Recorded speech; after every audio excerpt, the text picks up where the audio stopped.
सुर देने लगा। तफसीलात क्या है, नुमाइंदा खुसूसी सलमान अबान से जानते हैं। सलमान, बताइएगा।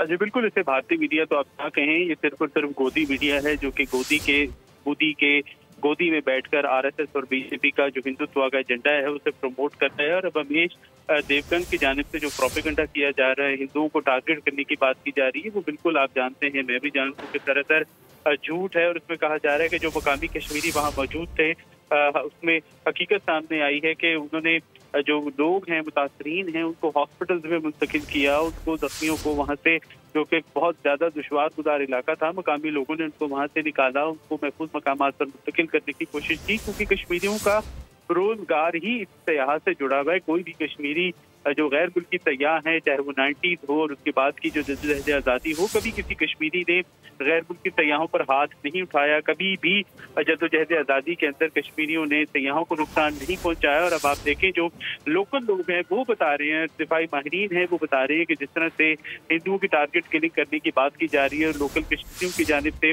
उसका रद्द सामने आया है, वो बिल्कुल इस बात का सबूत है कि इंडियन मीडिया हकीकत गोदी मीडिया है। आरएसएस का, बीजेपी का हिंदुत्व का नजरिया जो है ये प्रमोट करते हैं। दूसरी तरफ जो इंडियन आर्मी है, जो कि ऑक्यूपेशन फोर्स है, वो 2000 से लेकर अब तक बड़ी तादाद के अंदर जो है वो फेक एनकाउंटर्स के अंदर फेक एनकाउंटर सामने आया। सलमान अबान अपडेट कर रहे थे, आपका शुक्रिया। सब्सक्राइब करें और बेल दबाएं ताकि कोई खबर रह न जाए।